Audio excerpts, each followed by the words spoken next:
Halo, selamat hari Sabat dan selamat pagi kepada adik-adik yang sedang menonton pelajaran Sabat secara online pada hari ini. Pelajaran Sabat kita pada hari ini bertajuk Hati yang Berani. Ayat kunci berbunyi seperti ini. Berkatalah Yonatan kepada bujang pembawa senjata itu, mari kita menyeberang ke dekat pasukan pengawal orang-orang yang tidak bersunat ini. Mungkin Tuhan akan bertindak untuk kita, sebab bagi Tuhan tidak sukar untuk menolong, baik dengan banyak orang maupun dengan sedikit orang. Cerita ini terdapat dalam 1 Samuel 14 ayat 6. Pernahkah kamu merasa hampa kerana orang jahat kelihatan berkuasa dan kemudian orang baik hanya berdiam dan tidak melakukan apa-apa? Pernahkah kamu juga berfikir apa yang Tuhan mahu kamu lakukan tentang perkara ini? Kadangkala Tuhan meminta kita untuk menunggu, tetapi kadangkala Dia juga meminta kita untuk bertindak di dalam iman.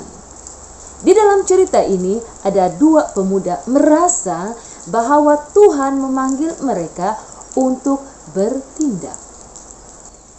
Berapa lama lagi kita perlu tunggu di kemah ini dan tidak melakukan apa-apa? Yonatan, anak raja, merasa hampa. Ayahnya dan 600 orang lelaki berkemah di bawah pokok delima. Mereka berasa tertekan, jemu, dan raja itu pula kelihatan tidak berupaya untuk memberikan semangat kepada sesiapapun. Malahan beberapa orang daripada askar itu telah bersembunyi di semak Samon dan juga gua yang berdekatan secara diam-diam. Paling teruk antara semuanya, penyembah berhala Filistin. Musuh mereka mentertawakan mereka yang mendakwa bahwa mereka menyembah Tuhan yang berkuasa. Lelaki-lelaki di dalam kumpulan kecil ini dilengkapi dengan anak panah dan busur. Tiada sesiapapun kecuali raja dan anaknya yang membawa pedang atau lembing. Filistin yang angkuh dan menyusahkan itu mempunyai senjata di bawah kawalan mereka. Yonatan, anak raja, merasa bahwa dia harus melakukan sesuatu. Dia berkata kepada askar-askar mudanya yang setia, marilah kita pergi ke tempat orang-orang yang tidak bersunat itu. Mungkin Tuhan akan bertindak bagi pihak kita. Tiada apapun yang dapat menahan Tuhan daripada menyelamatkan, baik dengan banyak orang maupun dengan sedikit orang. Lakukan apa yang engkau fikirkan. Rakannya yang setia menjawab, teruskan, aku setuju. Ini terdapat di dalam 1 Samuel 14 ayat 6 dan 7.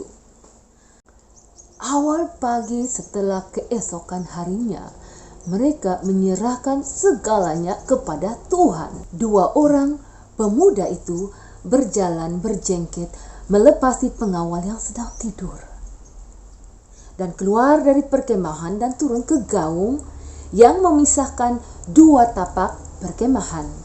Apabila mereka hampir tiba ke pangkal bukit yang berduri di arah yang bertentangan, Yonatan mendapat satu akal yang pelik. Dia berkata, kita akan melintasi mereka dan biarkan mereka melihat kita. Dia berkata, jika mereka berkata kepada kita, datanglah kepada kami, kita akan ke sana. Kerana itulah tanda bahwa Tuhan telah menyerahkan mereka kepada tangan kita. Pembawa senjata bersetuju, dan dua orang lelaki muda tersebut mulai riuh rendah di pangkal gaung dengan pandangan yang menyeluruh akan tempat pemerhati musuh. Seorang pengawal Filistin dengan serta-merta menyadari kehadiran mereka. Lihat, Filistin itu berkata, ada orang Ibrani keluar dari lubang tempat mereka bersembunyi. Mereka berteriak kepada budak-budak Ibrani tersebut, marilah ke sini dan kami akan ajar kamu. Mereka tidak mengetahui bahwa itulah apa yang Yonatan rancang untuk lakukan. Yonatan dan pembawa senjatanya tersenyum saat mereka mendengar tanda yang mereka sedang nantikan. "Ikutlah aku, Tuhan sudah menyerahkan mereka kepada Israel," kata Yonatan. Dua orang lelaki muda itu hilang dari penglihatan dan mengambil jalan yang susah dan tersembunyi bagi menaiki tebing curam. Mereka mengejutkan orang-orang Filistin. Banyak teriakan dan penggunaan pedang kedengaran. Kemudian bumi mulai bergegar, batu dan bergoncang. Tuhan membuatkan kehadirannya dirasai dengan cara yang paling berkuasa di dalam pertempuran tersebut. Seluruh perkemahan Filistin berada di dalam kepanikan. Dengan askar-askar terbangun oleh karena gegaran bumi dan bunyi-bunyi pertempuran. Mereka tidak pergi melihat apa yang sedang berlaku. Yang hanya mereka ingin tahu adalah melarikan diri. Dan mereka berlari, bertempiaran ke semua arah, pergi dari perkemahan tersebut. Bunyi dan kekeliruan di perkemahan Filistin menarik perhatian pemerhati bangsa Ibrani. Mereka berlari kepada Saul dan melaporkan apa yang mereka dengari. Saul memanggil Imam Ahia, "Bawalah tabut perjanjian itu kemari," karena dia ingin mengetahui apa yang Tuhan ingin mereka lakukan. Saul sepatutnya melakukan perkara itu sejak beberapa hari yang lalu. Sekarang dia sangat tidak sabar untuk menanti jawaban. Dia berkata kepada imam, "Keluarkan tanganmu."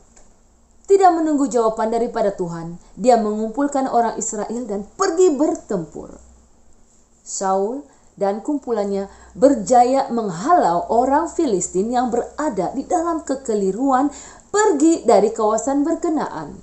Orang-orang Ibrani yang bersembunyi di bukit-bukit dan gua keluar ketika mereka menghidup kemenangan dan ikut dalam pertempuran tersebut.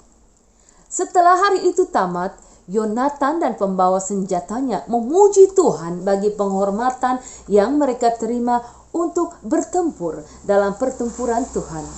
Tidak pernah terlintas di dalam kepala mereka untuk mendapat satu kejayaan yang mengagumkan. Dua orang lelaki muda ini mencoba melakukan perkara yang hebat untuk Tuhan dan dia menghormati kesetiaan mereka. Hari itu Tuhan menggunakan dua pemuda Ibrani yang berani untuk memberikan umatnya kejayaan ke atas musuh mereka. Tuhan juga boleh melakukan perkara-perkara yang hebat melalui kamu, jika kamu percaya di dalam Dia dan coba menghormati Dia dalam apapun yang kamu lakukan. Jadi demikianlah cerita atau pelajaran sahabat kita pada sabat ini. Kita jumpa lagi di lain masa. Semoga Tuhan memberkati semua ya. Bye-bye.